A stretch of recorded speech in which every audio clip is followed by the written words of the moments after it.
Director, we want to go over the leaf pickup. You got a presentation for us? Yes, we do. Randy, I don't know who had, Kimberly, who has is it on your end or is it on my end of that we do? Vakita has the presentation, Director. Okay. With me, Mr. Chairman and council members, is Randy Scott, who will go through the presentation. We'll take any questions after the presentation. So when Vakita is ready, we can go right through it. Randy, you ready? Yes, Director. Good morning, Mr. Chairman, committee. Morning, Director. You can go ahead.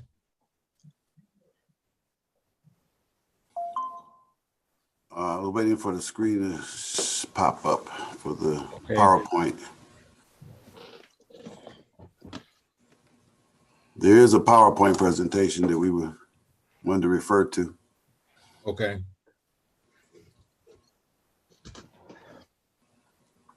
There we go. Okay, as Mr. Chairman, as the committee can see here, we started our 2020 LEAF program on November the 9th of this year. It is a 8-week program going through the end of December. And we are currently starting week 5 of our program. This program, moving to the next slide if we can. This program targets high generation areas throughout the city of Cleveland, and we are committed to servicing each area a minimum of 2 times within that 8-week period. Weather permitting. And obviously weather permitting, which, last week was not one of those weeks. No, it wasn't. It's okay. Moving on to slide 3. All right, so we wanted to give some description to what we call high generation areas. We developed them using information we got from windshield surveys from our street supervisors. We also consulted with urban forestry on the amount of tree lawn trees in the city. We looked at the county's overlay for the county tree canopy. And then we also consulted with the Office of Sustainability. And using all of these resources, we developed what we thought to be high generation areas, which were also enhanced last year in 2019 to include some areas that weren't previously included. And so the real definition is noted below. It's an area with the highest concentration of city-owned trees, potentially causing hazardous or flooding conditions as they block the curb lines getting so the water can drain to the sewer system. Moving on to the next slide, please. Okay, here's a map of those high generation areas. In each area, there is a number inside of the map, and that shows our progression, where we start first and where we end up in those 8 weeks. Again, we will service weather permitting each area twice. And so far we were doing pretty good until last week when we got hit with the storm. You can move on to the next slide if you're ready. Yeah. This is a description of the high generation areas, kind of more making it plainer for you and the public to see, which kind of describes those areas. These are not street by street, but this is area by area. And what we do, we make sure that there's notification through posting of signs in these areas at least 1 week in advance before we come in to give people opportunity to rake and get their product to the tree lawn. If you're ready, we can go to the next. And again, the program is 8 weeks. We use a combination of street sweepers, our leaf vacuum machines and loaders, and our laborers use leaf blowers to collect the leaves and we work through first and second shift on Monday through Friday on our regular work schedule. So we're picking up leaves both first and second shift every day that we can. Director, explain your second shift, would you? Well, the second shift is a 3 to 11:30 shift.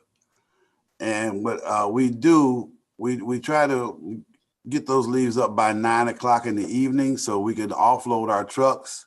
So our guys oftentimes work through lunch on that second shift so that we can do that. And also those machines make, some significant noise with the vacuum machines. And we understand that children have to go to school, and next day we've had some issues there before. So we try to get them off the street by 9 o'clock, but that gives us time to offload the leaf product at the various locations and get ready for the next day. Okay, great. Councilman Bishop, you got a question? No, that was me changing his name. Oh, okay. I thought that was Thank him. you. I'm sorry, Director, go ahead. All right, we can move to the next slide, please. All right, as I mentioned earlier, the signage, which are bright orange fluorescent signs, are posted 1 week in advance, which allows people the opportunity to rake the leaves to the tree lawn, and not the street. I want to add, the tree lawn would be most appropriate. Each high generation, again, area would be serviced 2 times in an 8-week period, weather permitting. And then we collect those leaves and we transport them to a leaf composting site, diverting last year of over 2,000 tons of leaf material away from the waste stream into a approved compost facility, which is Kurtz Brothers, located out in, I believe it's Independence. Randy, would you explain what we do with offloading those leaves before we take them out to Kurtz? Sure, Director. We take them to staging areas. I have staging area at Ridge Road. I got a staging area at the greenhouse area, adjacent to the greenhouse. There's a staging area at East 65th and at Seville. And we just pile them there, and then we haul them on days when drivers are available, or it's raining, or we can't really pick up leaves that day based on weather. We'll go into a leaf hauling operation, and we'll haul them again out to Kurtz Brothers Independence. Randy, if I may, Mr. Chairman, this was one of the questions that had been coming up regarding leaf and diverting them out of the waste stream, and we Randy found a way to set them up and then transport them later without going from say Ward 17 to Kurtz is a long way, and that would just stop our program. So he sets them, he has his sites where he leaves them, and then we go back and we get them then we transport them on out there during the offsite. okay, Director, Randy, the greenhouse is located where? That's at East 88th, off of St. Clair, across from Sam Miller Park on East 88th. Carr Avenue. Carr Avenue. Yeah. Okay. Rockefeller. Yeah. All right, please continue. All right, moving to the next slide, please. That's the last slide you have. That should be it. Yeah. Well, there you go. Well, in a nutshell, that's the program. If there's any questions, I'm prepared to answer any questions, Director and I.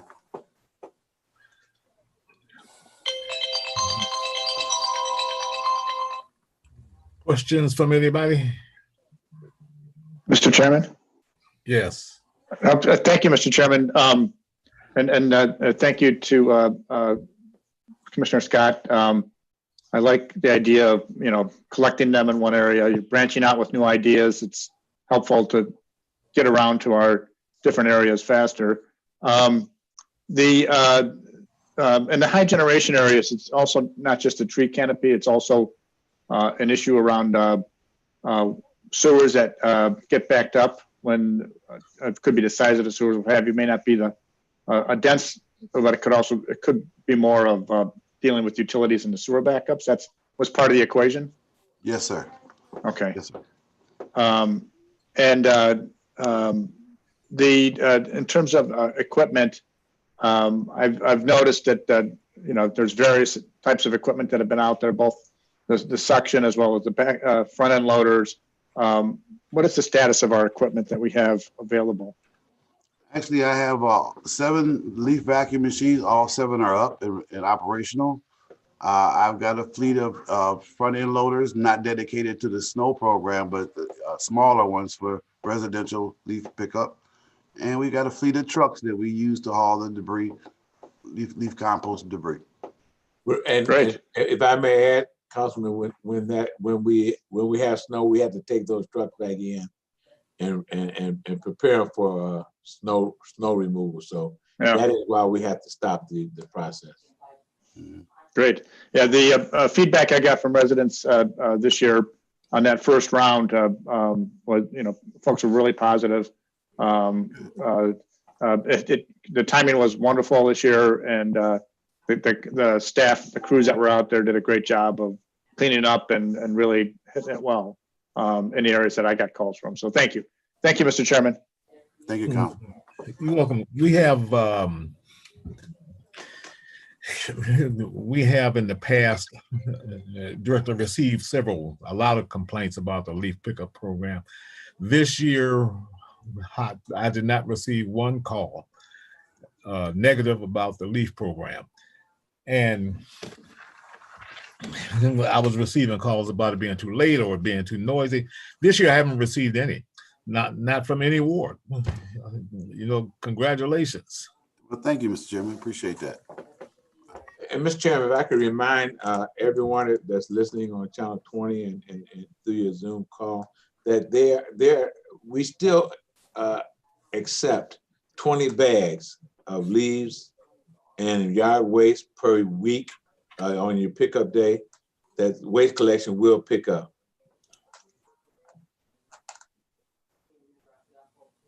Anybody else got any questions? Mr. Chairman. Councilman Polinsky. Thank you, Mr. Chairman, my honorable colleague.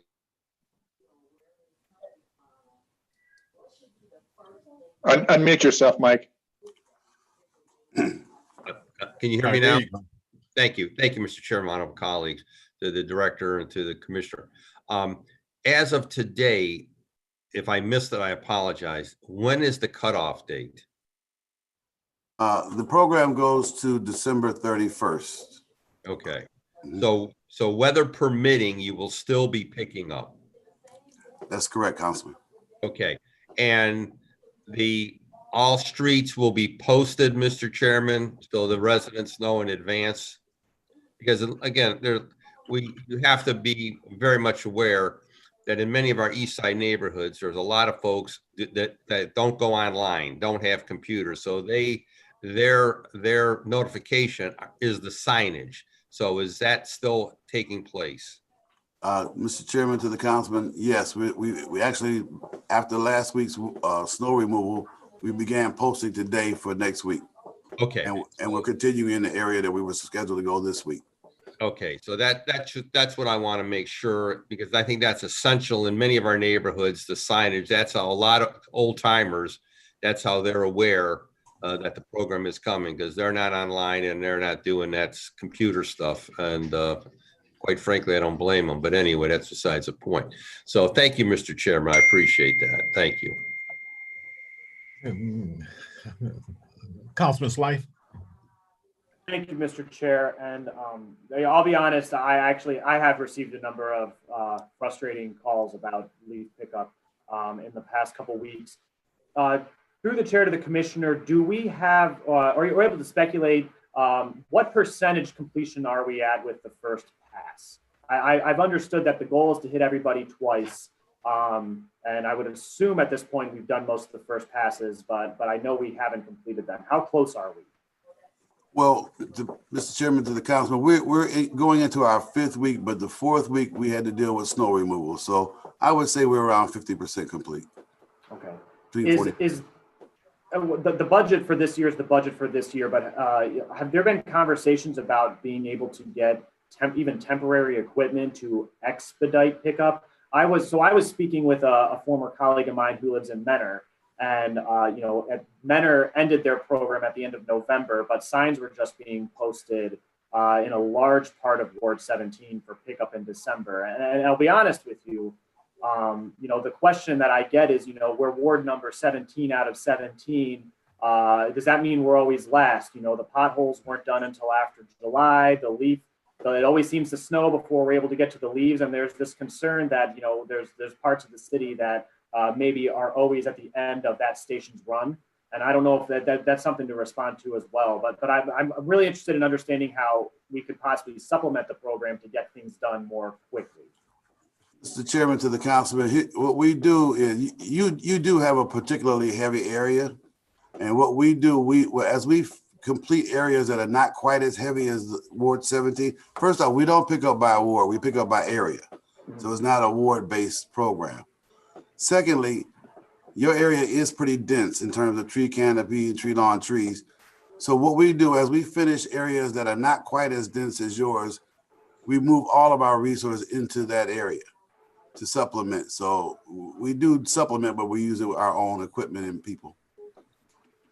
To your second part, Mr. Chairman, to the councilman about additional equipment, we have enough equipment, Councilman. It's just that we use the equipment for both snow removal and for leaf pickup.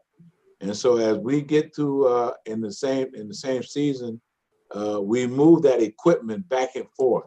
Now what we'll do now is we'll take the equipment that we use for snow removal, and if we had to do any kind of adjustment to the equipment, we'll take that off and put it back in the leaf removal. So there's no plan right now through the capital program to add additional equipment. Well, and Mr. Chair, maybe we can discuss this more in depth around budget time, just because we've been lucky that we had a large snow and then it melted off. But I know a big concern for residents has been, I'm saying they're going to come back out. They can still pick up the leaves, even if there's snow on the ground. And people are saying, well, how can they even tell there's leaves there? It's under a 4-foot snowdrift. So obviously it's tough because, the leaves are going to start coming down when they're going to come down. And when we've got about, 2.5 months work to do in a month period. And I just want to make sure that if there's an opportunity to provide this service a little more effectively, that we're exploring it and just understanding what the financial hit would be and determining whether or not money can be found for that. With that, I will yield my time, and I believe, Brian, I think there's others who'd like to ask questions. All right, thank you. Councilman Casey. Thank you, Mr. Chairman. Mr. Chairman to the Commissioner, I want to kind of reiterate what Councilman Slife was saying about the sign postage. We had a number of streets done, which is a good thing, but without sign postage. I don't know if those signs went up and then the weather brought them down or whatever, but I also received some complaints regarding the non-posting of signs before they were coming through.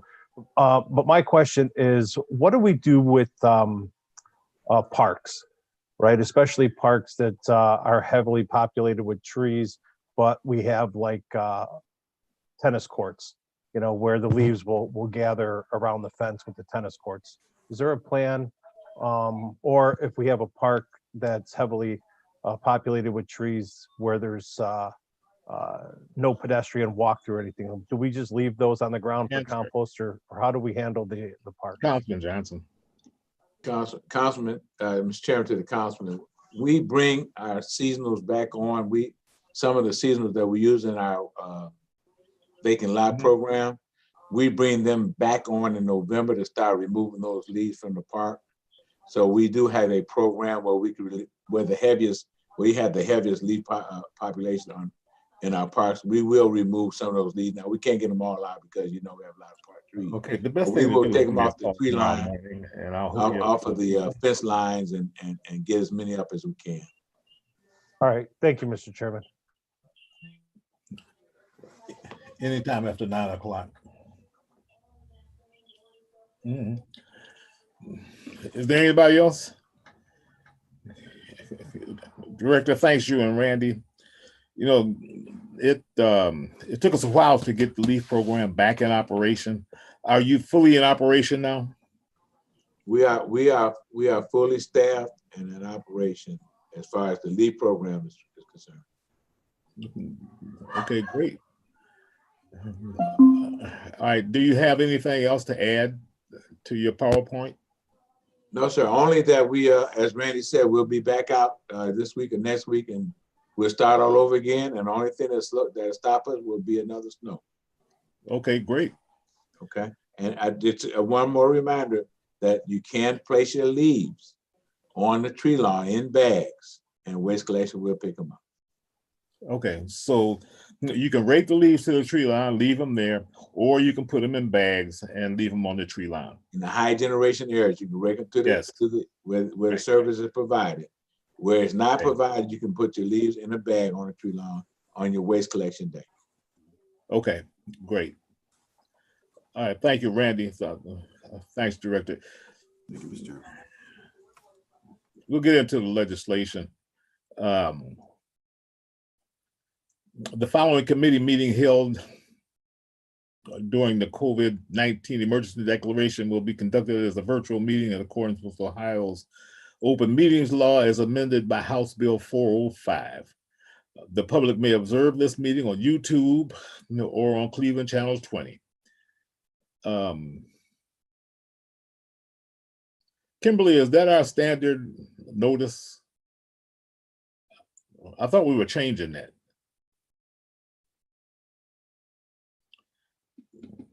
Kimberly, are you there? I'm sorry, Mr. Chairman. The only thing that changed was the House bill, Okay, great. currently House Bill 404. Yes. Okay, that's fine. All right, the ordinance number 442-2020 by Council Members McCormick, Johnson, and Brackatelli by departmental request, authorizing the Director of Capital Projects to issue a permit to the Board of Park Commissioners of the Cleveland Metropolitan Park District to encroach into the public right-of-way off River Road by installing, using, and maintaining an asphalt all-purpose trail. Director? Good morning, Mr. Chairman, members of the committee. This is a key trail connection in our city that helps realize part of the Cleveland's 2004 waterfront district plan, the 2007 Cleveland Bikeway Master Plan, and the 2014 improvement plan. Specifically, this project is a key remaining piece of the trail network that will fill the gap between the completed trail from Mulberry Street to Detroit Avenue, 0.4 miles in length, and the transportation or Tiger Grant funded Windy Park Bridge, which is currently under construction and scheduled to open in 2021. This is a 700-foot piece of trail connector, and associated intersection and sidewalk improvements will enable access from lakefront to Windy Park and Whiskey Island to the towpath trail via the CT trail and the other Tiger Grant funded trail projects. All work for the projects will be performed by the Metro Parks within existing City of Cleveland right away. The city will work through the standard encroachment permit process as we have successfully done with the Metro Parks throughout this trail program. And we do have consent from Councilman McCormick for this encroachment. Anybody got any questions about the trail? Hearing none, ordinance number 442-2020 stands approved. Ordinance number 769-2020 by Council Members Life, Johnson, and Brackatelli by department request, declaring the intent to vacate a portion of Lynn Court Northwest. Director? Yes, Mr. Chairman. Yeah, this request to vacate a portion of Lynn Court will help the city reconstruct that section of Lynn Court and correct the drainage and pavement issues in that small section of the neighborhood. We do have consent from Councilman Slife for this encroachment. Anybody got any questions about? Or I'm sorry, vacation, excuse me. Without objection, ordinance 769-2020 stands approved. Ordinance number 814-2020 by Council Members McCormick, Santana, Johnson, Brackatelli, and Kelly by department request, giving consent of the City of Cleveland to the Director of Transportation of the State of Ohio for rehabilitating the Scranton Road Bridge, authorizing the Director of Capital Projects to enter into any relative agreements and causing payment of the city's share to the state for the cost of the improvement. What is our share, Director? Well, our share, Cleveland Public Power has a portion of the work. They want to correct their facility on this bridge. Their share is $101,580, but the rest of the project is 100% funded by the Ohio Department of Transportation. ODOT's arranged for the preparation of plans and specification, including engineering reports for the supervision administration of construction costs, and will contribute again 100% of the eligible costs. The project consists of rehabilitating the bridge located on Scranton Road over I-90, including the bridge deck and approach slabs, replacement of the approach roadway work lying within the city of Cleveland. And then, as I mentioned, Cleveland Public Power has requested that ODOT remove and replace the asbestos lighting duct bank currently located within the existing bridge deck and sidewalk area as part of the project. And CPP has agreed to compensate ODOT for this utility work. The project cost estimate is $3,343,330, of which ODOT will fully fund $3,241,750, and CPP will provide $101,580 for their portion of the work. Construction is scheduled to start in April of 2021, and that is what we are asking consent for. Anybody got any questions? Without objection, ordinance number 814-2020 stands approved. Ordinance number 822-2020 by council members B. Jones, Johnson, Brackatelli, and Kelly by department request, authorizing the director of capital projects to enter into one or more multi-party agreements regarding the East 66th Street roadway improvement project, authorizing one or more contract with Osborne Engineering for professional design services, authorizing the Commissioner of Personnel Supplies to acquire real property and easements, applying for and accepting a grant from the Cleveland Foundation and other grants and gifts from any entities, and authorizing other agreements for the project. Director? Yes, Mr. Chairman, this is a new exciting project for a new complete and Green Street concept on East 66th Street. So I'm going to read a fairly lengthy description here to the council members so they understand the importance of this project. We have presented this project and the scope of work to Councilman Bashir Jones since the entire scope lies in his ward. The Cleveland Foundation, as you know, is in the process of beginning construction of their new headquarters at this location. Their sister ordinances will be going over later in today's conversation, is included in today's ordinances.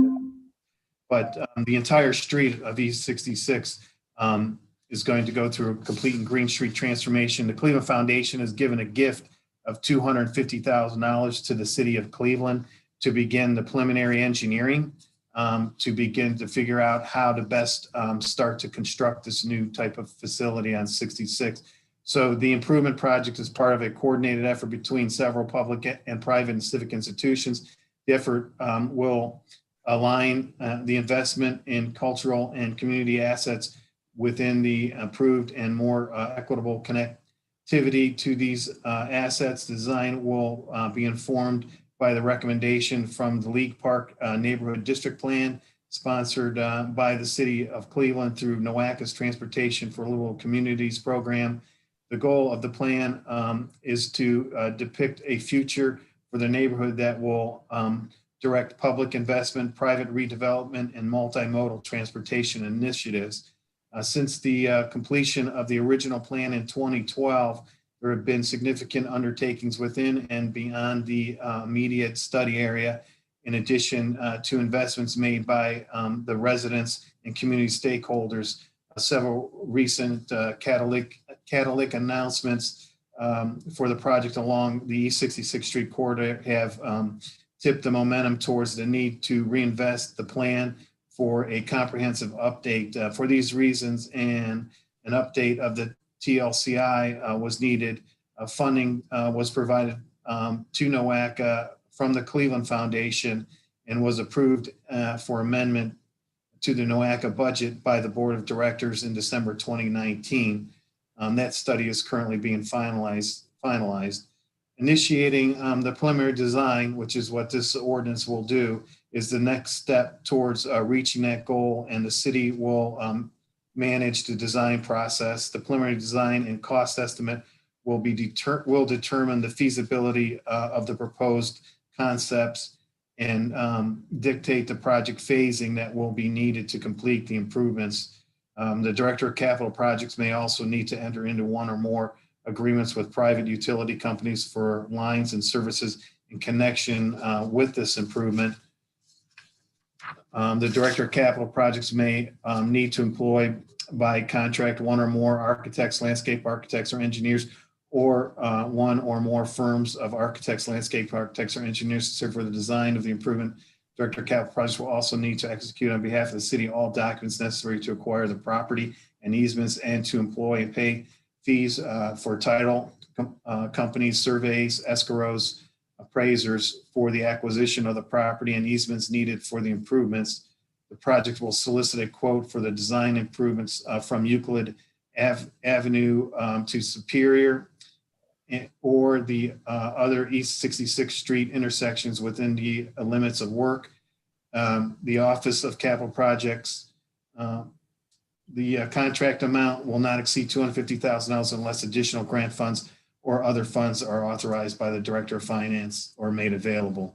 Again, the cost for this work is $250,000 given to us by the Cleveland Foundation. The design will be starting in November, December of this year, and will be complete in June of 2021. Anybody got any questions about this? Without objection, ordinance 822-2020 stands approved. Ordinance number. Excuse me, this is the Law Department to the Chair. Mr. Chairman, I am showing amendments that I didn't hear acknowledged to 44220 and 814. I was I don't hoping see any you might be able amendments. to acknowledge those real quick. I don't see any amendments. What are they?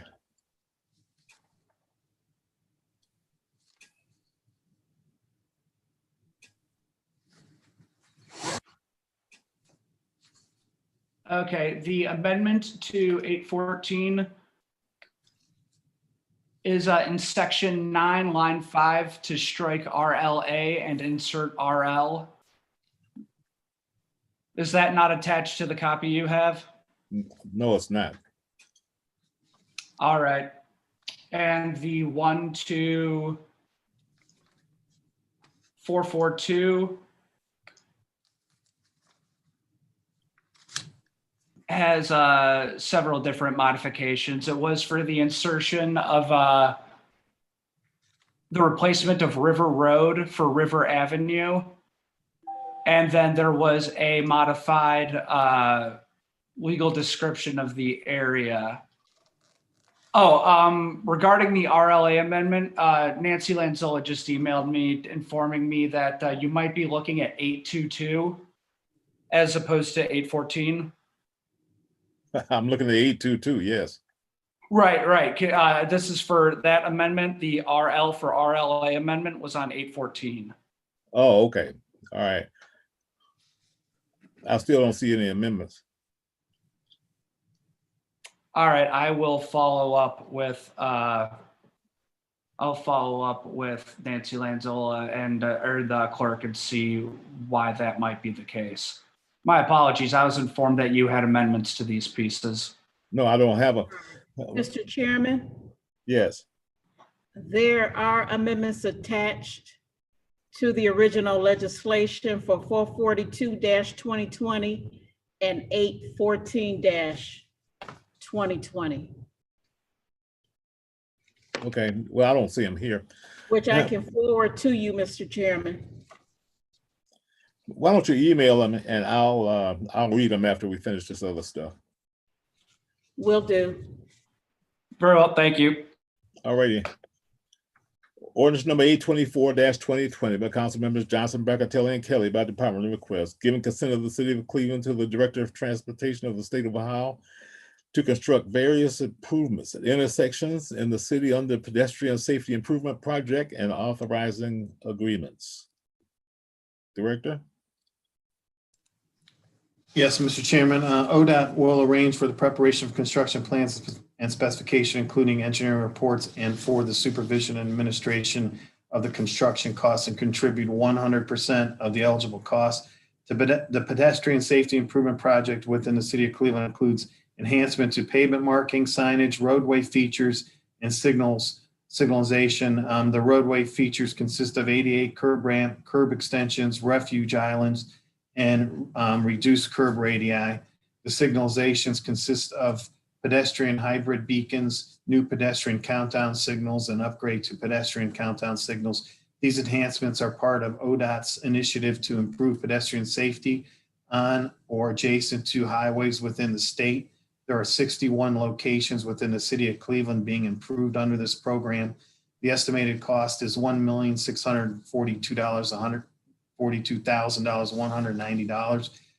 Is 100% ODOT funded. Construction of this program is scheduled to begin in April of 2021. And then again, it is a citywide initiative.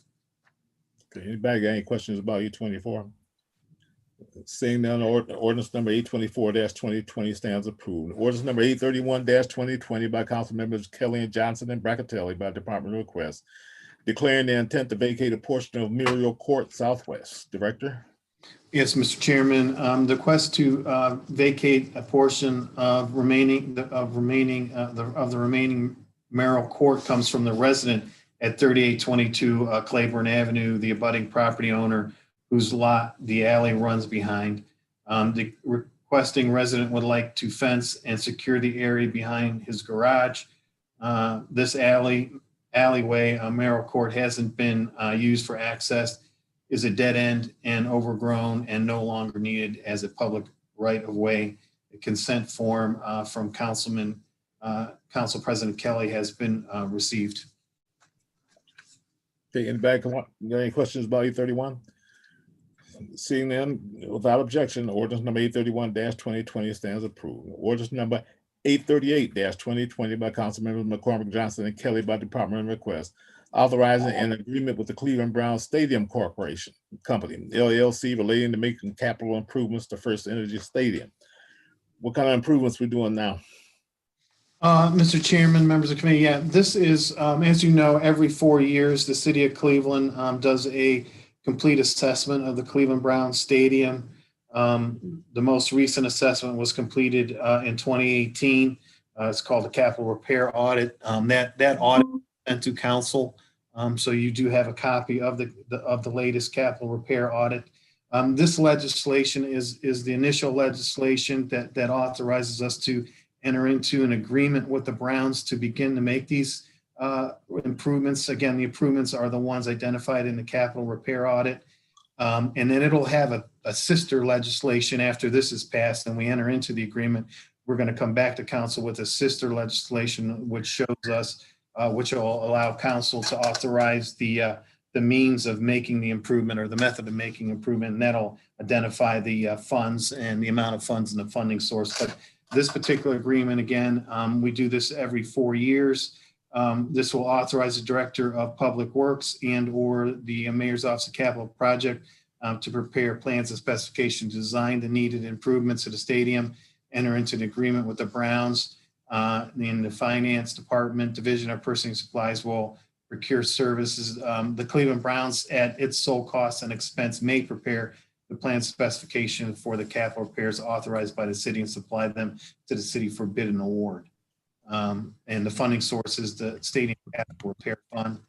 And Matt, before when we did this, you sent both of those ordinances together. Any reason why you didn't do it this time? No, Councilman.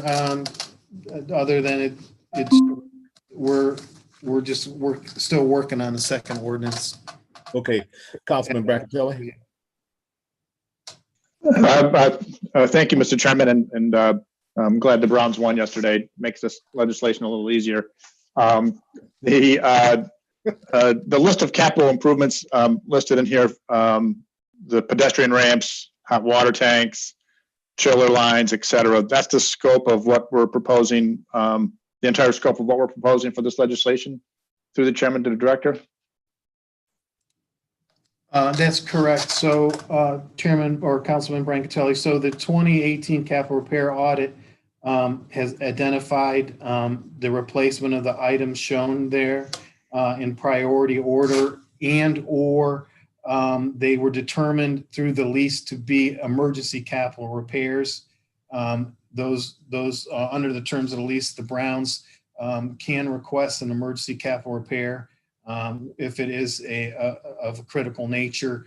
And then those can also be included in the list.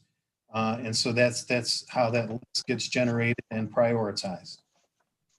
And Mr. Chairman, the funding source here says Stadium Capital Repair Fund. And in our transfer ordinance this afternoon, it notes that we're transferring $12 million into that fund. Is that where the funds will derive from the transfer ordinance? Councilman Brancatelli, that would probably be more of a question for the Director of Finance, but it sounds like that is the mechanism that's being used. Tony, from my understanding, that's what's going to be done. Okay, so we don't have the funding right now in a capital repair fund. This will be what we'll do through the transfer ordinance. Right. Okay. That's it. Thank you, Mr. Chairman. Okay, without objection, ordinance number 838-2020 stands approved. Ordinance number 874-2020. I had a question. I'm sorry, go ahead, Mike. That's all right. Mr. Chairman, to the director, thank you, Mr. Chairman, one of colleagues. To the director, is there any match from the Browns at all in that, or is that strictly on the dime of the city? Well, as I mentioned in the description, the Browns at their sole cost and expense do prepare the plans and specifications for the city. They do provide a huge benefit to the city of Cleveland. They usually pay for the engineering. They prepare the plans and specifications. They make sure all of the city of Cleveland's OEO requirements are provided for during the construction. They provide the project management services for the construction and the construction management services for the construction. So for us, it's a huge benefit and an extremely large share that they provide. I'm sure there's a dollar amount with that. I'm sure the Browns could give us a dollar amount of how much that costs them, but it's significant. Okay, thank you, Mr. Chairman. My only other question would be, how do we know then that everything that they have alluded to that needs to be repaired or replaced or enhanced, how do we know that that's absolutely correct? Do we have do we look at anything? Do we have any of our own people? They say hot water tanks have to be replaced.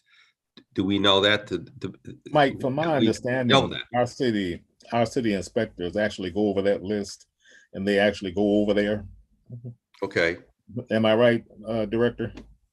Yes, we do have our inspectors go there and our project managers go there. So, but Councilman, per the lease, every 4 years, a comprehensive audit of every component in the building is done by an outside consulting firm, and that's when we identify emergency capital repairs, 0 to 1 years, and then then the whole schedule of capital repairs, and then also if something breaks.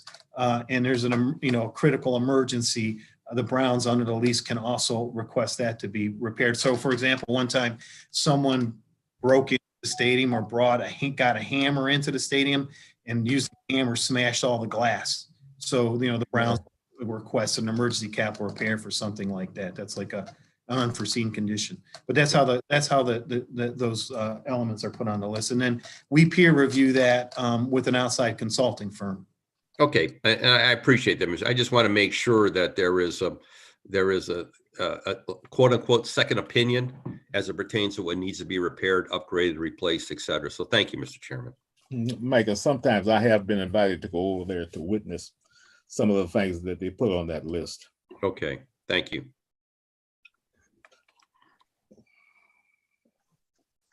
Ordinance number 874-2020 by council members Conwell, Johnson, Brackatelli, and Kelly by Department of Request, authorizing the Director of Public Works to accept a gift from Kaboom of the design and installation of a multi-sport court at Moulton Scotway Park, located at East 115th Street, Moulton Avenue. Director. Thank you, Mr. Chairman. Kaboom playground equipment will provide the funding for and contract with Sports Court and a local distributor to design the multi-sport court, coordinate the order and delivery of materials, install the tile and net system. The partners consist of City of Cleveland, Cleveland Foundation, Cleveland Metropolitan School District, Cleveland Purpose-Built Communities, Famico Foundation, General Motors Corp., and MyCom. This will be a resurfacing of the tennis courts that are located at Moulton Scottway Playground. There was a $50,000 grant that we went after and we received. We did some internal work to the underlaying surface of the playground in-house, and then they will come in and lay this new surface, multi-purpose surface on the tennis courts. We ask for your approval. It's in the amount of $50,000 that we received the grant. Anybody got any questions about the grant? Brian? Thank you, Mr. Chairman. Not so much about the grant, just a question about playgrounds in general. Mr. Chairman, to the director, do we have any playground in the city of Cleveland that's 100% ADA compliant and accessible? Mr. Chairman, to the council, we do not have one that's 100% ADA accessible.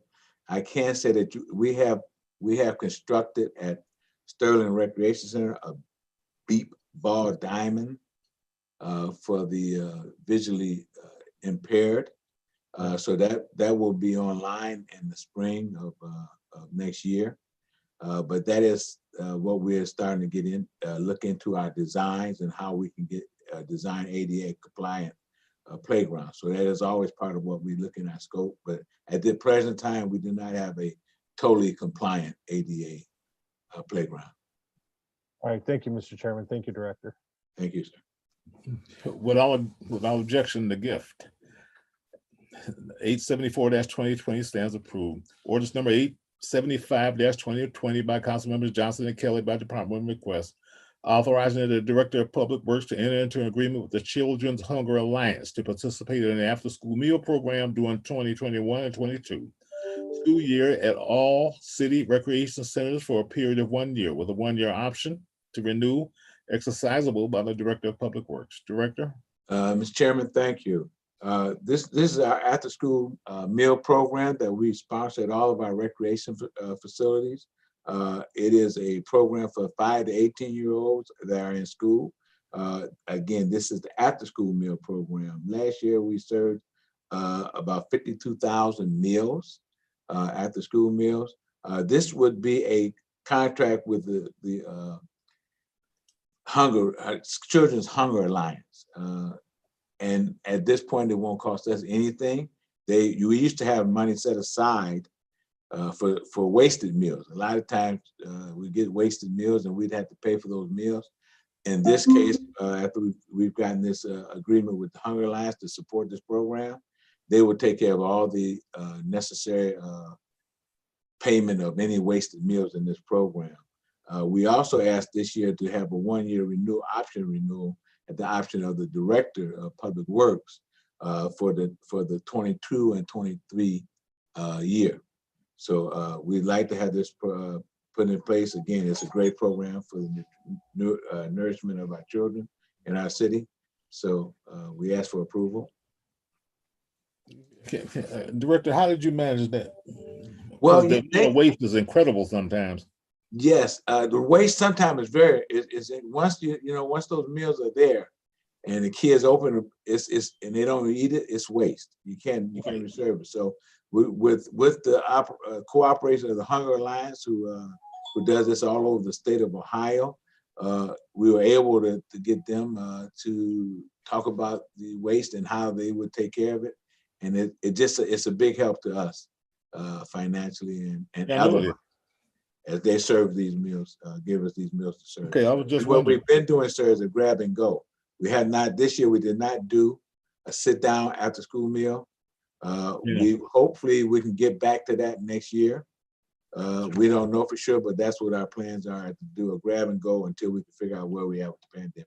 Everything depends on the COVID-19, right? Yes, sir. Councilman Casey.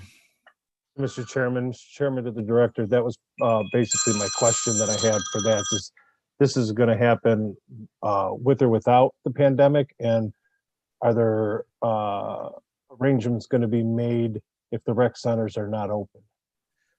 Yes, sir. Well, we will make arrangements even though we weren't open some of this past year, sir, we opened up to get these grab and go meals out.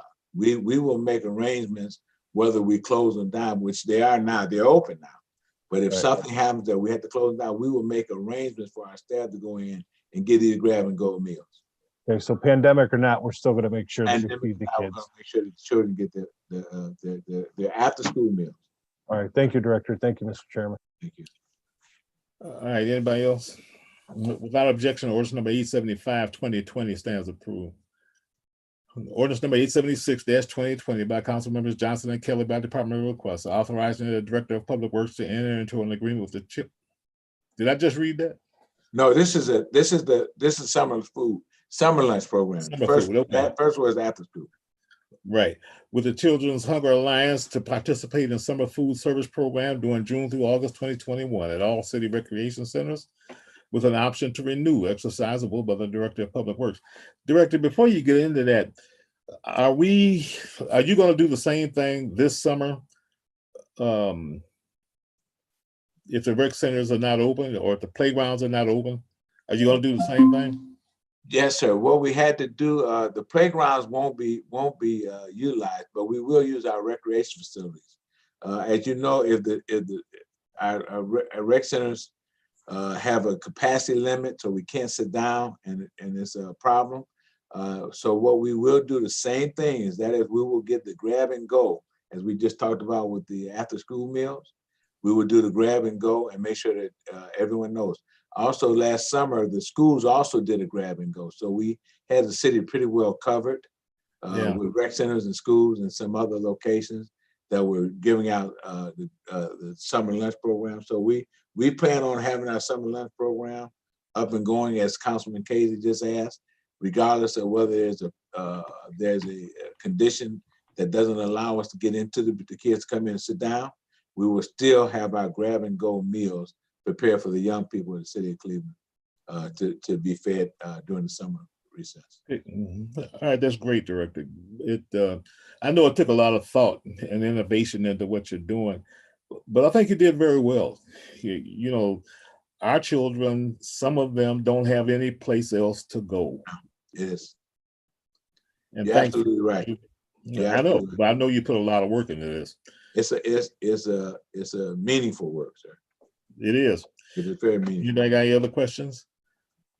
Without objection, ordinance number 876-2020 stands approved. Ordinance number 880-2020 by council members Johnson and Kelly by department request, authorizing the Director of Public Works to enter into one or more concession agreements for the operation of food and beverage concessions at Gordon Park and Brookside Park for the Department of Public Works for a period not to exceed 3 years. What time flies? I didn't know this was coming up so soon. Well, it's here because we want to be prepared just in case we are able to open up concession stands at Brookside and at Gordon. Any Park. changes in what you did before? There's no changes, sir. The concessions will be run by a concessionaire. We oversee it. The health department is there, part of is there, and it's a 3-year period. Again, if we're not able to open up our facilities, then it's just the contracts in place for when and if we are able to open up our facilities after the pandemic. So we just ask for the concession. Good looking ahead, Director. Anybody got any questions about this? Without objection, ordinance number 880-20 stands approved. Ordinance number 881-2020 by council members Johnson and Brackatelli and Kelly by department request, giving the consent of the city of Cleveland to the Cuyahoga County for the resurfacing of Ridge Road from Pearl Road to Flowerdale Avenue, authorizing the Director of Capital Projects to enter into agreements to apply for accept allocation from county motor vehicle license tax and to cause payment to the county for the city's share. Our share is $100,000. That's correct, Mr. Chairman. Anybody got any questions about Ridge Road? Without objection, ordinance number 881-2020 stands approved.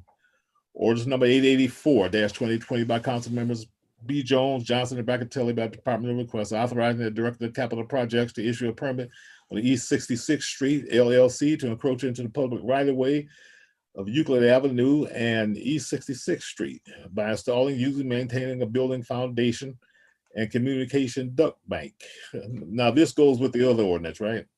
That's correct, Mr. Chairman. All right, anybody got any questions about this? Seeing none, ordinance number 884-2020 stands approved. Ordinance number 886-2020 by Council Members Johnson and Kelly about Department of Request.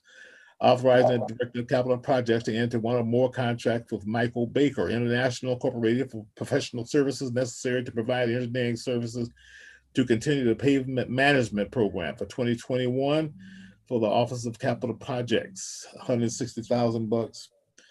Yes, Mr. Chairman. Director, will they continue to do what they have been doing, or is there any change in this? Just a slight change. So as you know, Michael Baker provided the city a baseline inspection and payment ratings for the city of Cleveland street segments with all of the city in 2015, and then a more comprehensive inspection and rating was performed for all city streets segments from 2017 to 2019, and added some of the missing segments that weren't in the 2015 report. This procurement will allow Michael Baker to go out and statistically sample and validate our payment rating model. So they're going to go out, and for the first 1/3 of street segments, they will reevaluate against the degradation model projected ratings we use in CityWorks. The results of this data collection will help determine and validate the benefits and effectiveness of the maintenance, resurfacing, and reconstruction for the streets. And the data will also be used to help prioritize improvements to the local and major roadways. So it's that's what this particular resurvey, it's a validation of the current survey in our model that we have to do to keep our model accurate. Councilman Brackatelli. Yes, thank you, Mr. Chairman. To the director, so all three segments were completed. And it was our understanding that internally we'll be able to keep those this database up to date. We'll be able to modify it as streets get completed. Yeah, so through the chair to Councilman Brancatelli. Yeah, so it's what we call a living model or real-time model. So as streets are completed on an annual basis or even on a weekly basis, if they want, we can update the pavement condition ratings in the CityWorks system. And so then we have an accurate pavement condition rating, not only locally, but globally for the whole city. And so the modeling that they're going to do and looking at that first segment that was done to validate the some of the estimates that they had calculated early on and the validity of it. Will that modeling be carried to the next two segments, or is this just for our purposes for further data analysis? Well, so what this is, so we have this huge body of data in the system that was conducted over several years. And so what that does over those period of years, Councilman, is it gives us data points over a period of time. And so those data points then form a curve on a graph. And that curve is what we call the degradation curve. So it shows us the rate that pavements are degrading in the city. So what this effort does is they look at the whole universe of our pavement condition ratings in the system, and they're going to take a representative sample or a small statistical sample, and they're going to go out and rate, do a condition rating on those and validate that our curve is plotting, the right decay amount, on it. So it's a validation and a model validation. And in addition to that, we update our PCRs annually and continuously. So it's that's kind of what this effort is. Okay, great. And I think John James had sent Mr. Chairman a request to get our updated list of our street conditions. Correct. Yes. So as you know, our process is that we assess all the streets, and then we come up with our recommended list of F streets and our initial letter to each council member. So we're in that process right now. We're just starting that process. So those letters, when they're ready, probably be the first quarter of next year, it'll be going out to each council member, and it'll be our normal packet of stuff. So it'll have, our recommended streets for your ward allocation, the whole list of F streets, and then a map that shows those streets. Okay, great.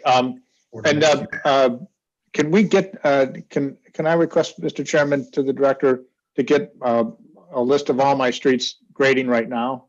I know it'll be in advance of that packet that we're putting out, but I'd like to see my updated list of the conditions of my street. We don't have that information ready yet, Councilman. We get all that ready, so it all gets ready and assembled and reviewed by the payment management team and the administration, then we issue it to the council members. That's the process we follow. So up until you issue that list, you don't know the conditions of the property or the streets? Well, we know them, but they haven't been vetted and peer reviewed and checked and field verified. So we would be giving you information that could potentially hasn't been checked. And so we do what's called a windshield survey, and we go out to the ward and we verify the data and all that stuff. So we have to go through that process before we have 100% comfortability or accuracy in the data, make sure it's field verified. So we have a process. I think we've explained that process many times to all the members. There's actually a flow chart that we prepared that shows the pavement residential resurfacing process. So again, we're starting the beginning of that process now. And if you look at that flow chart, there's a point in that flow chart and in that process where all that information is finalized and approved and then sent to each council member and the public. So that's the process we follow. And I think last we spoke, Director, you had mentioned that for estimating purposes, adding 3 points of degradation for each year since the last assessment was done is a kind of an estimate that you could use. Yeah, and that's what our model shows. So as I mentioned, our pavement condition curve will show the degradation for different types of roads. It varies, over time. We can get you what the current degradation model is showing. That's like 2 to 3%, something like that. Okay, that would be helpful. Yeah. Yeah. So if you had last year's pavement condition, it went down most likely X amount of points. And then lastly, Mr. Chairman, have we come up with a model around our brick streets? I know we've talked about this a few times, but I don't know that we have a specific model of improving our brick streets. To the chair, Councilman Brandt, yeah, the brick streets are in the pavement condition rating, so they're all rated.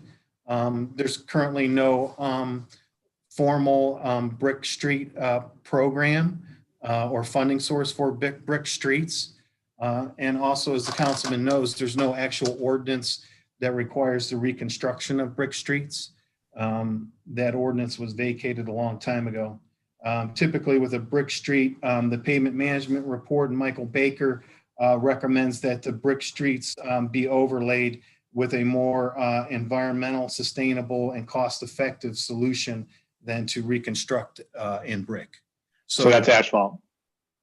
Typically, you would either replace with a concrete, if depending on the condition, if it had to be complete reconstruct, you would go in with a concrete street, or if it did need complete reconstruct, you would do an asphalt overlay. Mm-hmm. Okay. All right. Thank you, Mr. Chairman. Councilman Casey. Thank you, Mr. Chairman. Mr. Chairman, to the director, if I heard you correct with Councilman Brancatelli, you do not have a current list of how all of our streets are currently rated? No, that's not correct, Councilman. We have a living model, what we call pavement condition ratings, in a computer that shows us the existing pavement condition rating for every street in the city of Cleveland. Okay, is that the list that you could send over to council then, so that each council member could know what you have on the list right now in the rating? Again, as I mentioned to Councilman Brancatelli, for the residential resurfacing program, we have a flow chart that shows our process and our steps we do to validate the PCR ratings and confirm those and go out and do visual inspection, what we call windshield surveys of the data. And then at that time, we put it into a packet and for your award and send it to you after everything's validated. So that way we make sure that the information that we're sending to you and the public is as accurate as possible. Right, Mr. Chairman, to the director. So you could not tell me right now if I called you up and said, I need the rating for West 137th. You could not tell me what it's rated then right now until you're done with your flow chart and your study, correct? No, Councilman, that's not what I'm saying at all. I'm saying that we have a model that tells us what every pavement condition rating is in the computer. What I am saying is that though that data then has to be brought out to the field and field verified before it is considered to be 100% accurate. Okay, and then Mr. Chairman, to the director, Michael Baker, is this contract for him? Is it a windshield survey? Yes, they will be out in the field. They go out in the field and physically do the pavement condition ratings. And then, Mr. Chairman, to the director, what does Michael Baker or this company do that the city couldn't do? If the city goes out and also does a windshield survey, what is he providing that the city can't do? Well, Michael Baker has trained our staff to do pavement condition ratings in the field. So we do have some of our staff trained to do this. And we do go out and do our pavement condition ratings, and we'll be doing those when we do our visual surveys. This is Michael Baker providing what we call staff augmentation services in order for us to get the statistical sample done. We wouldn't have enough resources to do this much work in this short a period of time with our own field forces. So we need the consultant to supplement our staff in order to do this work. All right, and then, Mr. Chairman, to the director, is this just one person, or does he bring a staff with him to do this, to complete this work? Through the chair, they usually have a team of people that they send out. It could be multiple teams. I don't know how many teams they'll have doing this. Once we enter into a contract with them, they'll give us a schedule and a timeline and a scope of work and how many men and women and equipment are going to mobilize. We'll have that information once we get the contract. All right, thank you, Director. Mr. Chairman, if we could ask for all the current ratings of the streets in the city of Cleveland, knowing that they have to be validated through their process, so that we can know exactly right now, without validation, the conditions of all of our streets in our ward. Thank you. Okay. Councilman Polinsky? Can you hear me, Mr. Chairman? Yes, I can. Thank you, Mr. Chairman, my honorable colleagues. This issue is one that has somewhat troubled me over the years. In the day, as the chairman knows, the verification of streets, council members would go out and look at their streets in partnership with the division of streets, and then the foreman in each of the yards. And as a result, we would compile a list of streets based on conditions, and the city would, the council member would submit that list, et cetera. So now we have this consultant. And as I said last year, and I'll say it again, I question the rating system because some of the streets that in my ward that were in terrible condition were rated high. Which I couldn't understand. I mean, Stevie Wonder could see that these streets were bad. And so the fact of the matter is we continue to use these consultants. So my comment to the director, when will this be wrapped up? When will we quit using these outside consultants to tell us what the conditions of our roads are? When are we going to go back to in-house as it was in the day, which worked very good as far as I'm concerned? Could a director comment? Yeah, through the chair, Councilman. We do use our own staff to do a lot of the visual surveys and pavement condition ratings on the computer. Again, as I mentioned to Councilman Casey, this is a staff augmentation contract with Michael Baker to go out and verify our data and our model. They may have to do this in the future going forward. We haven't determined that yet. We have to see what the results of this exercise are and how accurate our data is, and keep refining it and making it better. So this is a continuous improvement process. And to your point on the accuracy of the data, this part of making it more accurate so that when we go out and do our visual surveys, we don't see any of those errors that we found in the past. And that's another reason why we usually don't send the pavement condition ratings to the council until we have their streets visually surveyed and their letters ready to go for them. Well, Mr. Chairman, I just think, again, as we go forward, we have to come up with a better system here, one that is more cost effective rather than spending. The initial contract for Michael Baker was what, 600,000? I'm not exactly sure, Councilman. We could find that out for you. I think it was approximately 600,000. Mike, so it's close to that. Yeah, so to me, that's again, how many streets that could have been resurfaced throughout the city. So again, you know, all these consultants that I see in one department, one division after another, I mean, I want to get back to some kind of simplistic approach. You know, I again, Mr. Chairman, honorable colleagues, I had streets on that list that were rated high, but if you went down and if you didn't have your false teeth glued in, they're coming out, okay? That's how bad some of these streets were that were rated like B and C. I mean, it comes a point here, we got to have accurate lists. And then that's what the council person has to work off. And I'm appreciative to the director and to the commissioner who saw the deficiencies in my own list and worked with me last year to make some of those corrections, okay? But if we're paying somebody, we shouldn't have to make corrections to the list. We shouldn't have to revise the list based on a road condition. So, Mr. Chairman, again, you were here in the day. You knew how it was done. It worked very effectively. Every council person worth their salt knows what streets are bad in their neighborhood because they're the ones riding on it or they're the ones getting the calls from their constituents about the condition. So let's get back to some common sense approach to road conditions.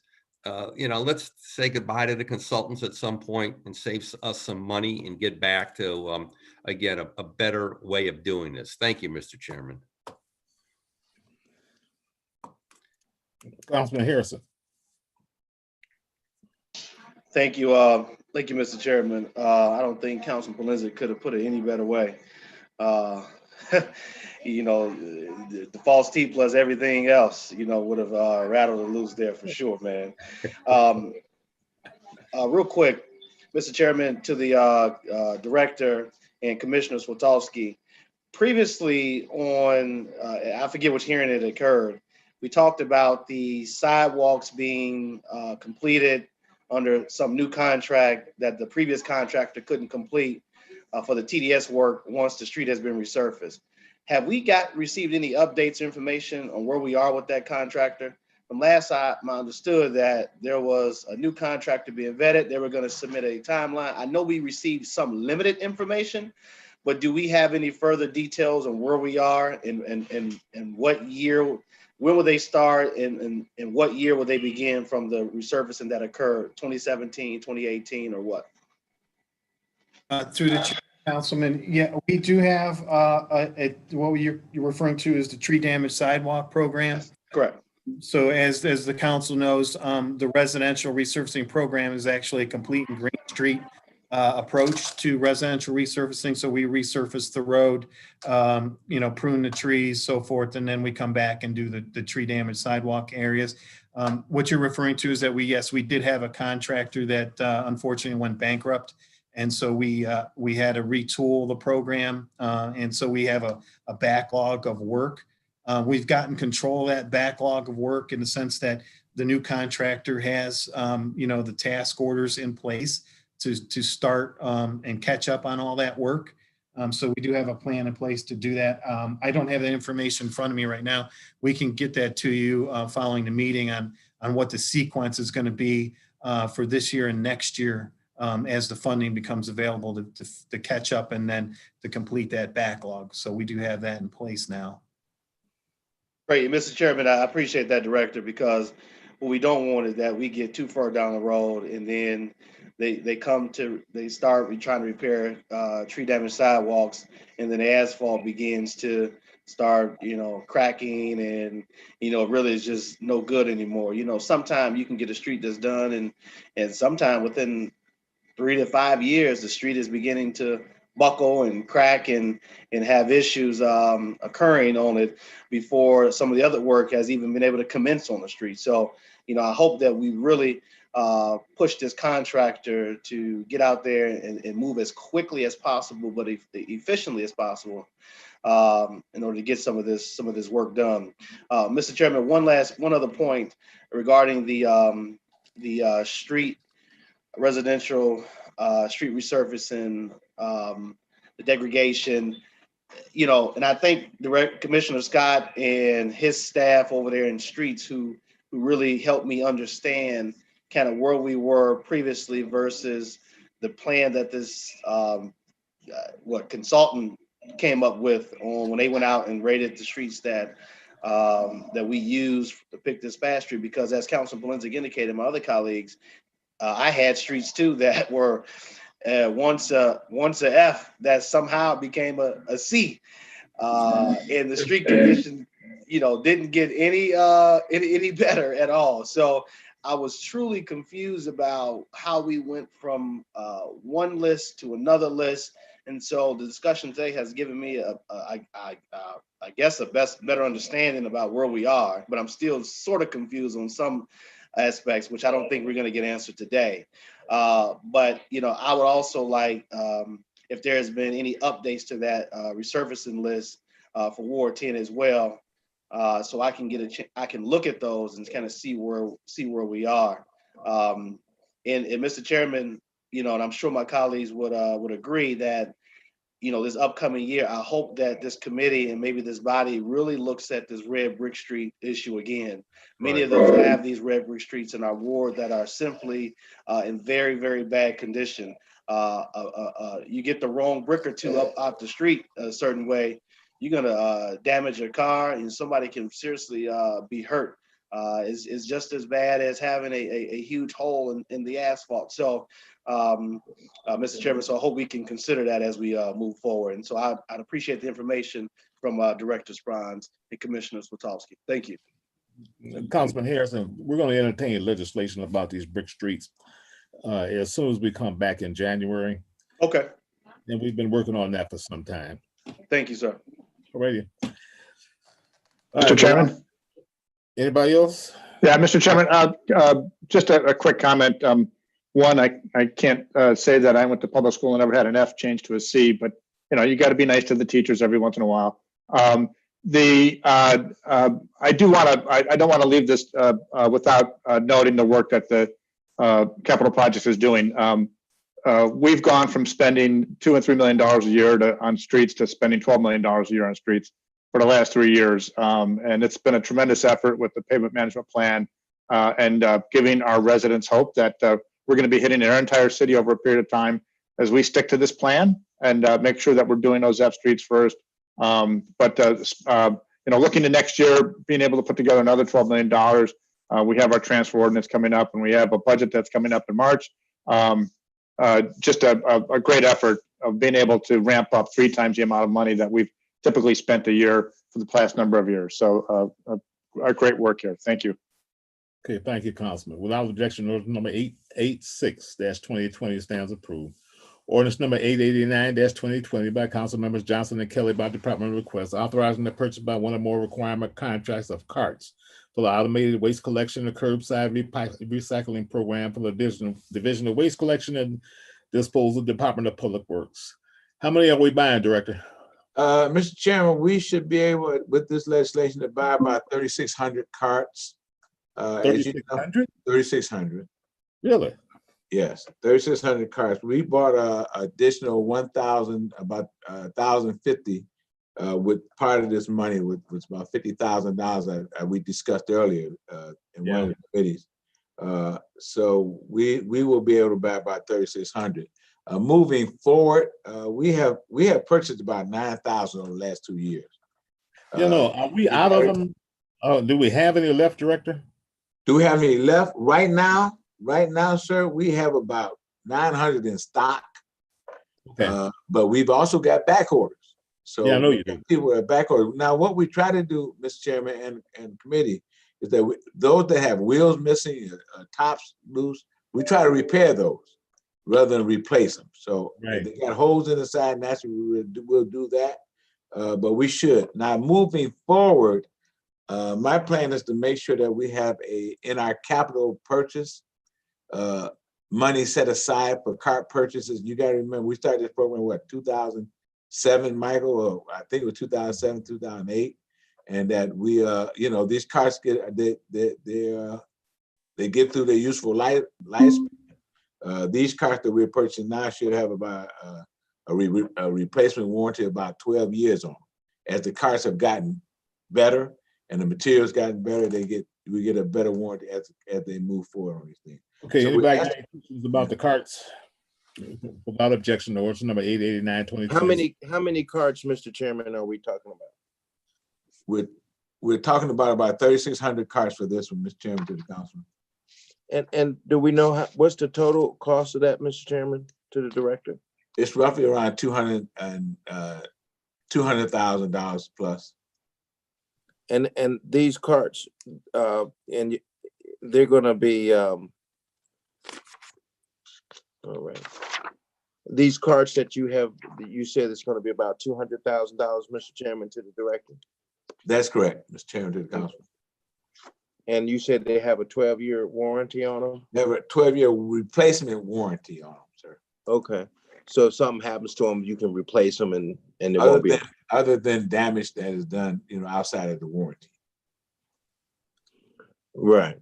And what kind of damage could be done outside the warranty? Well, they could be, set on fire. We lose carts. People take carts. They do a lot of things to the carts. So, but what happens? The wheels come off. We replace the wheels, and the top gets loose. We replace those things. I see. No further questions, Mr. Chairman, to the director. Ordinance number 902-2020 by council members Bishop, Johnson, and Kelly by department request authorizing the Director of Public Works to lease certain space located at the Earl B. Turner Recreation Center to jumpstart for the purpose of developing a community innovation learning center in connection with the Digital Learning Community Center initiative for a period of 4 years.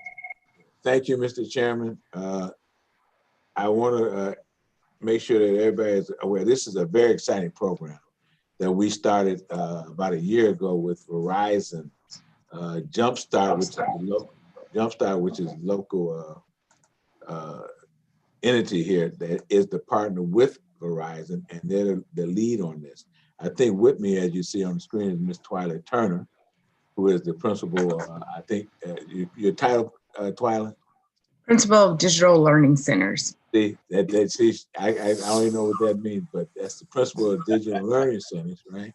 Mike Polisic, you should, and I should listen to this, right? But I also have Jamie DeRosa on. We're talking about doing a lease agreement. We have had a conversation with Councilman Bishop on this learning center. It is a very exciting program that we hope to get in and get initiated over at Earl B. Turner Recreation Center. Director, this program is not only very innovative, but it's probably going to be one of the best programs the city has ever initiated. I think, sir. My question to you is, why do we have to give them a lease? Why can't we just put them into our recreation center at Earl B. Turner and let them do what they do? I will defer that question to Mr. Jamie DeRosa, our manager. Yeah, what's up with that? Okay, James. Yep, Mr. Chairman, so we talked about how to best authorize Jumpstart to do this program, and somehow we need to give them permission to make improvements to our building. And so we agreed that a lease would be the best way to do it because they need to have access to the space, they need to have the ability to make improvements to the space, and we also need to basically come to agreement on what exactly they're going to do. So we could have done a couple of different methods, but we thought a lease made the most sense. Their program is for a 4-year period. So we made the lease for a 4-year term. We're hoping that we can continue this into the future and would come back to council, for another lease or lease extension. But to start this pilot program, this is how we thought we could best authorize the improvements. They will be doing extensive improvements, Mr. Chairman and committee, to this portion of the Earl B. Turner Rec Center, which is, as Councilman Bishop know, and you may know, Mr. Chairman, is the where we used to have the after school care or the nursery school in the back part of the building. So it is a very aggressive, very needed program. If Ms. Turner could just explain to you guys real briefly what the program consists of, I would appreciate it. Yeah, happy to do so. Thank you all for having me today. And so what the program is intended to do is to be a multi-generational program available to our underserved and underrepresented communities. And what we'd like to be able to do in that space is to bring access to technologies, access to 5G entrepreneurship, access to digital learning, access to workforce development, as well as some additional programming that we can provide throughout the community. So that is the goal and the anticipation for this program. You are anticipating improvements such as? To the space or community? To our recreation center.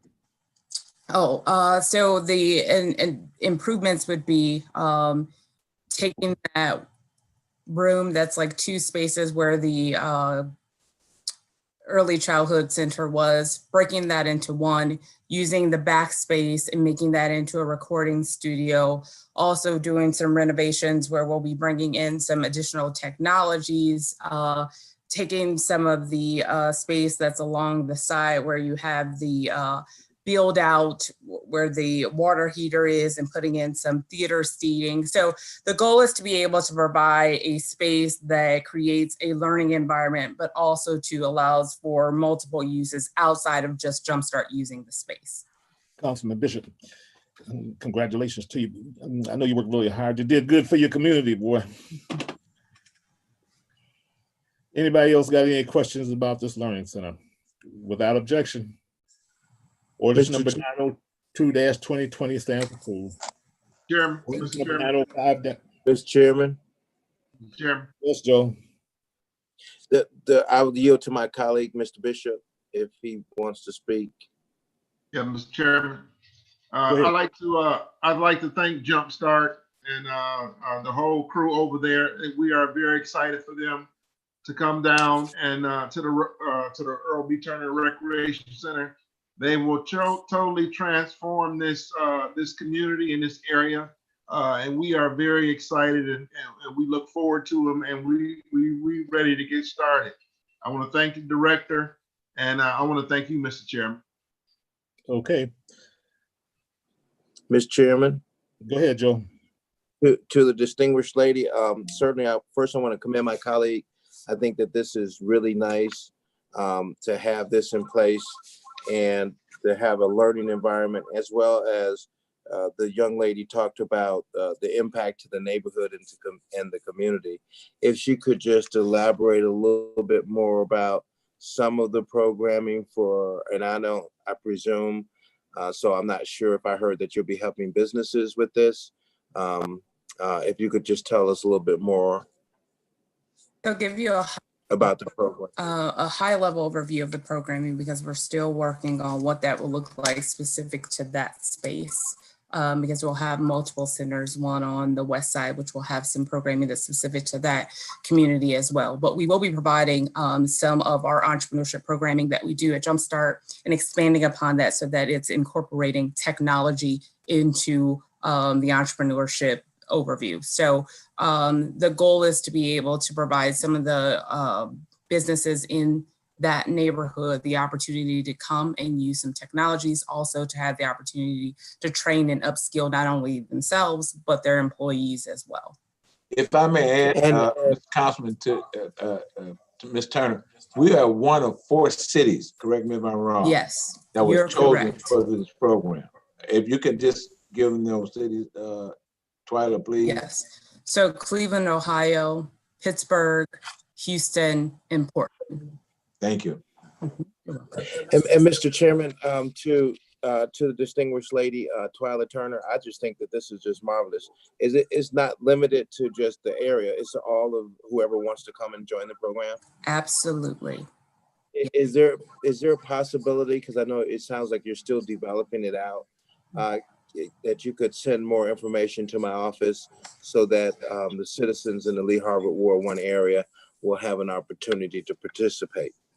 Can most certainly do that. Yes, I can. Thank you. To the councilman, we plan on making sure that everyone through communications is aware of the program. At Earl B. Turner, as you know, our programs are there and open to the public. Just have to sign up. So we will be sending that information to all of council and all of the city of Cleveland. Okay, thank you. You're welcome. All right, thank you, Director.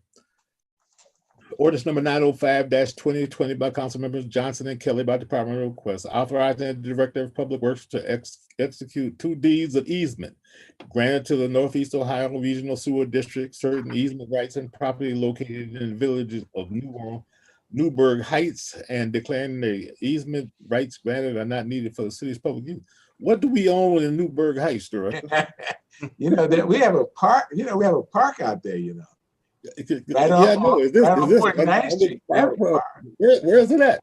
It's right on 49th between Harvard and Fleet. I know what the park is at. Brancatelli, I know he knows it well. Yes. But they going underneath the park or something? Well, Commissioner DeRosa explained to you.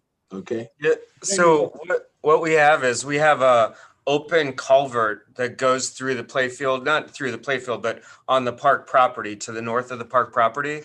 And so this is a combined sewer location that gets a lot of water that comes through there. And so what they're going to do is they're going to basically underground this culvert so that the combined sewer, when there's too much flooding, it doesn't flow out into the park and into the residential areas.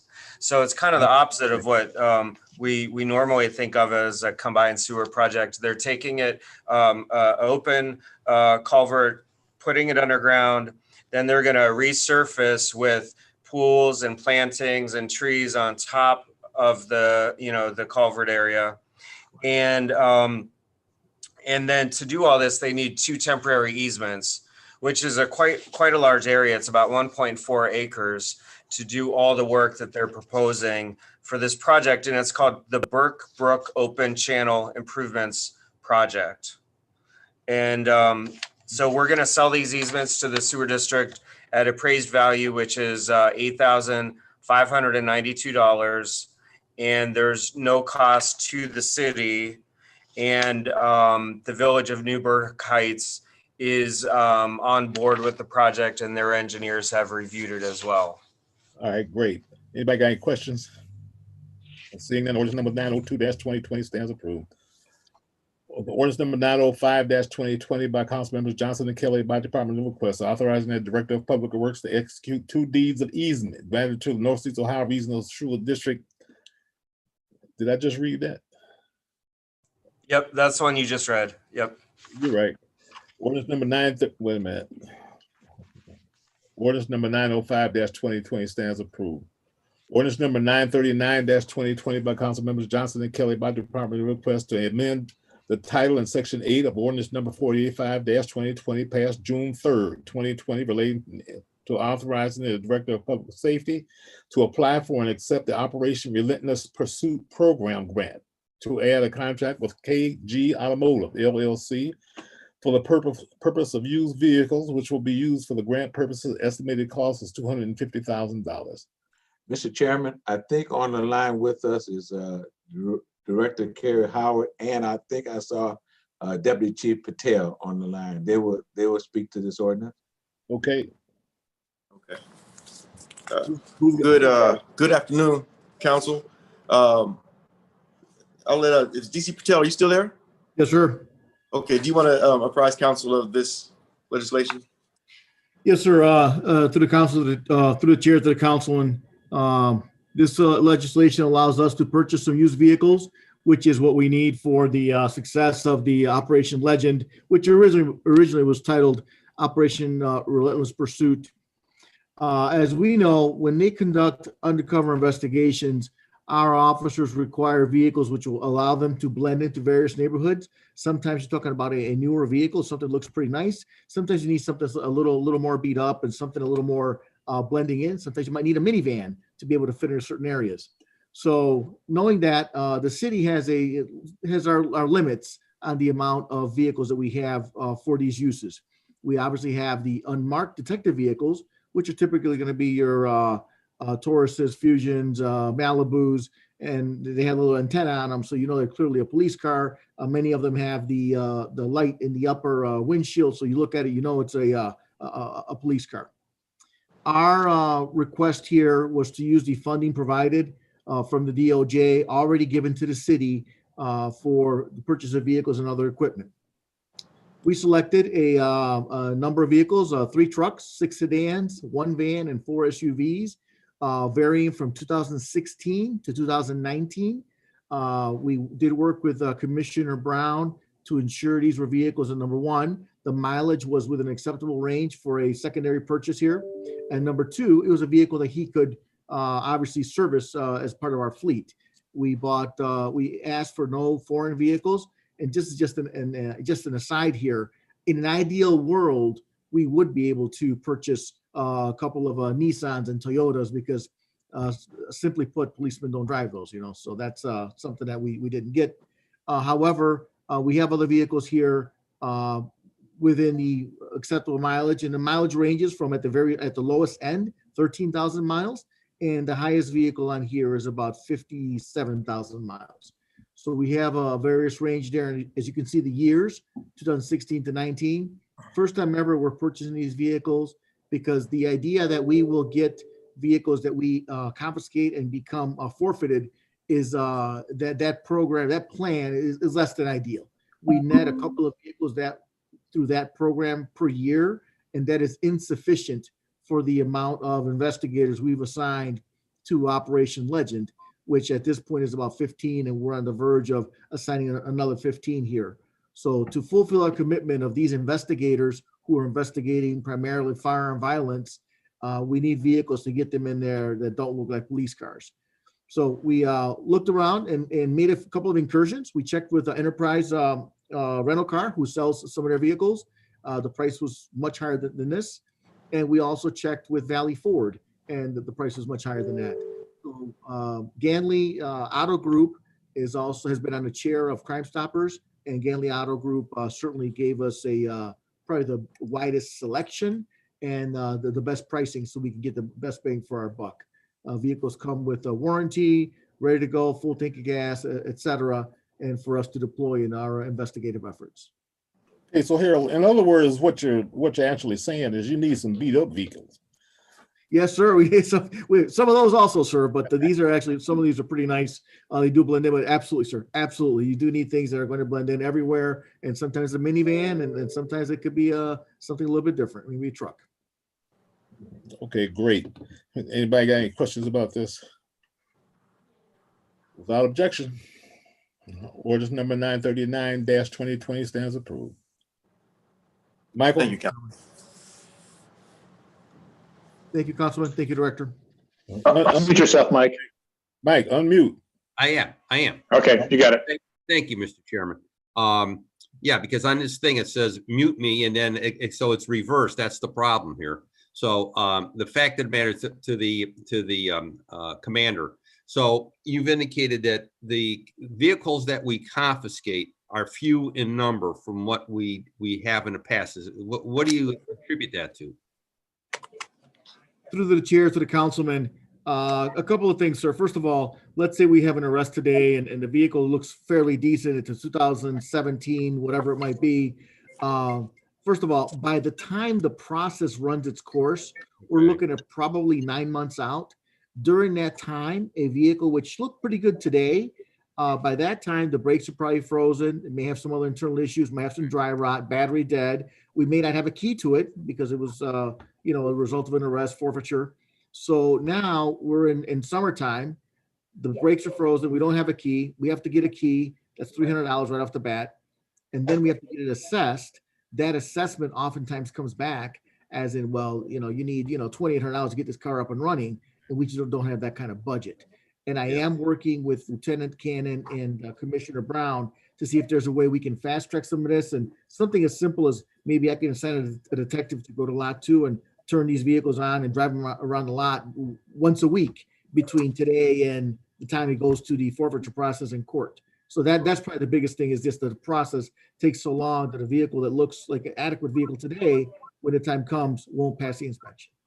Okay, and that's a very good point, because maybe those vehicles that come in that look halfway decent, there's somewhere we could put them in undercover, under a roof somewhere, so they can maintain themselves. So again, so I support the whole concept. I support Operation Legend. I support this whole concept of putting undercover people out in the street. And so it was I just want to get that confirmed. So Ganley Automotive Group gave you the best deal. Yes, sir. Absolutely. Mr. Chairman. And that's something we need to know, because, you know, those businesses that go above and beyond the call, you know, we need to know that, so that word can go out that, you know, here's a business that's supportive of our city. Here's a business that's supportive of our police department. And so that's good to know. Thank you. Yes, sir. I agree, Mike. Yes, Joe. Mr. Chairman, looking at this, I think that, you know, I agree with my colleague, Mike Palencic, as it relates to this particular piece here. And I just wanted to ask some questions. That total grant, is it 1.4 million? To the chair, to the councilman, yes, sir. And so this would be from, well, the grant period is from, what's that, April of this year? Yes, sir. To the chair, to the councilman, from 2020 to 2022. And this section, which allows for the purchase of vehicles and equipment, is actually, I believe, 271,000. And we're coming in with the vehicles at exactly 250,000, which we had allotted through the grant coordinator, 251,000. So we're $1,000. And how many vehicles? I'm sorry, I missed that. How many vehicles are we talking about, Mr. 14 Chairman? vehicles, sir. 14 in all? Yes, sir. Oh, that's good. And the projected impact? Significant, sir. I'm sorry, please. No, go ahead. I'm sorry. A significant impact, because we'll be able to, once they arrive, they will immediately be able to be deployed. We are going to forego adding some of the emergency lighting in that for these vehicles, for the majority of them. Their mission is going to be observation or surveillance only. These are not takedown vehicles. Maybe a couple of them, but the vast majority will be just surveillance and observation vehicles. I see. No further questions, Mr. Chairman, to the director. Okay, that's.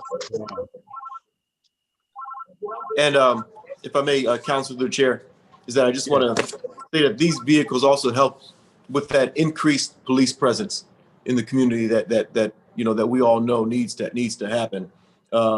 And as DC Patel stated, you know, observation is key to crime deterrence and to solving crimes, and these vehicles help facilitate that.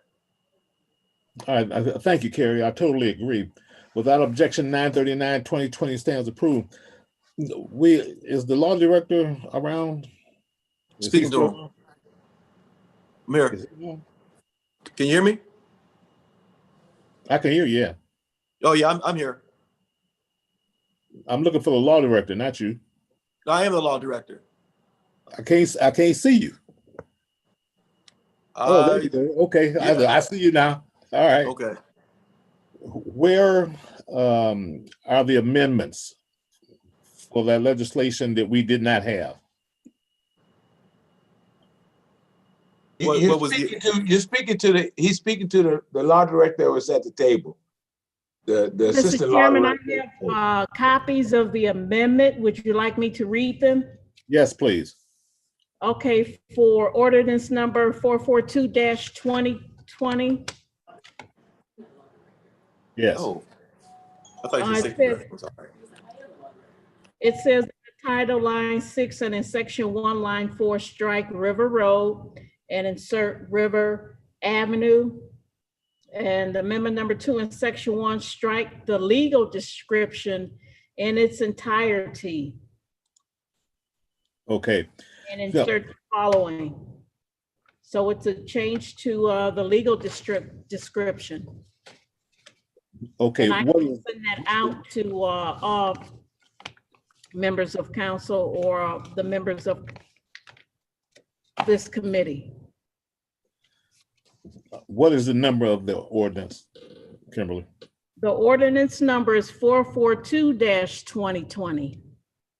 Okay, without objection, ordinance number 442-2020 stands approved as amended. And then also the amendment for 814-2020. In section 9, line 5, strike RLA and insert RL. That's the amendment, Mr. Chairman. What's the number? 814-2020.